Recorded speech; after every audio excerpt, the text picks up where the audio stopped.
The Somnambulist by Wordsworth. List, ye who pass by Lyulph's tower at eve, how softly then doth Aira-force, that torrent hoarse, speak from the woody glen. Fit music for a solemn vale, and holier seems the ground to him who catches on the gale the spirit of a mournful tale, embodied in the sound.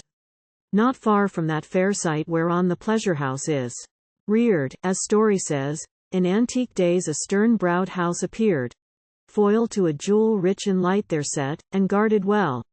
Cage for a bird of plumage bright, sweet-voiced, nor wishing for a flight beyond her native dell.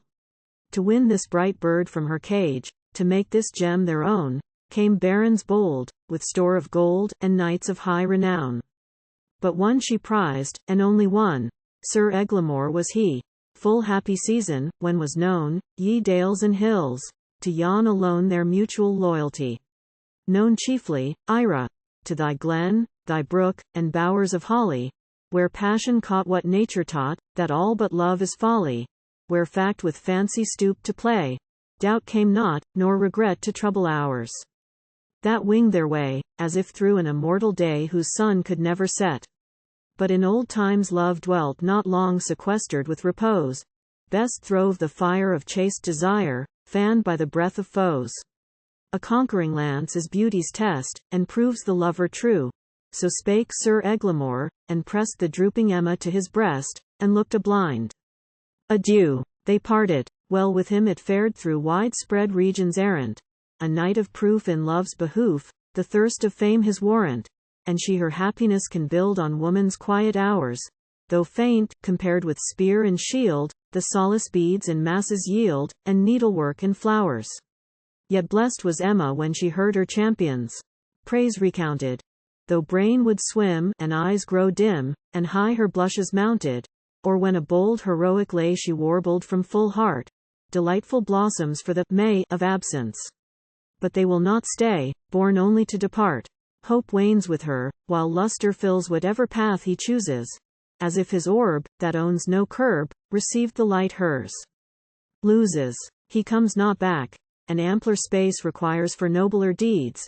He ranges on from place to place, till of his doings is no trace, but what her fancy breeds. His fame may spread, but in the past her spirit finds its center. Clear sight she has of what he was, and that would now content her. Still is he my devoted knight? The tear in answer flows. Month falls on month with heavier weight. Day sickens round her, and the night is empty of repose. In sleep she sometimes walked abroad, deep sighs with quick words blending, like that pale queen whose hands are seen with fancied spots contending. But she is innocent of blood, the moon is not more pure that shines aloft, while through the wood she thrids her way, the sounding flood her melancholy lure, while, mid the fern brake sleeps the doe, and owls alone are waking, in white arrayed, glides on the maid the downward pathway taking, that leads her to the torrent's side into a holly bower, by whom on this still night descried?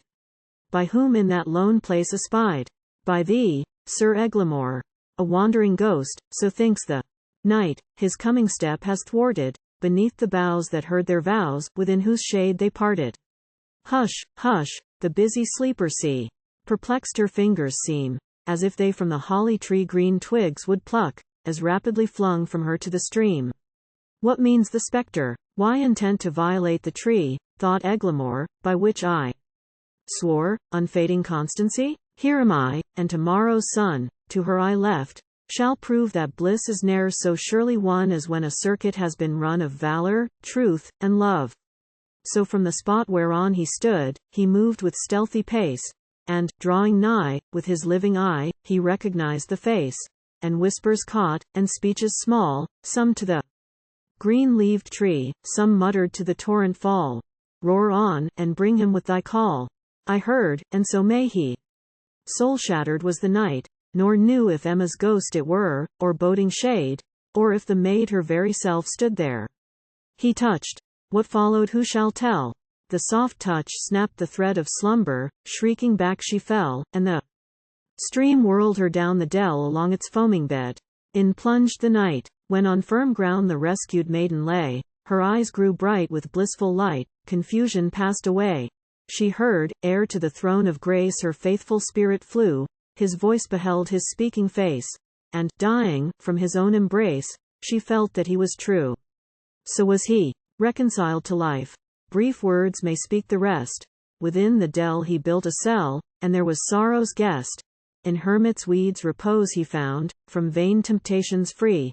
Beside the torrent dwelling bound by one deep heart-controlling sound, and awed to piety.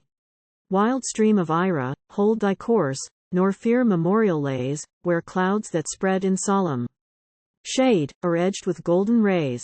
Dear art thou to the light of heaven, though minister of sorrow. Sweet is thy voice at pensive even, and thou, in lovers' hearts forgiven, shalt take thy place with Yarrow.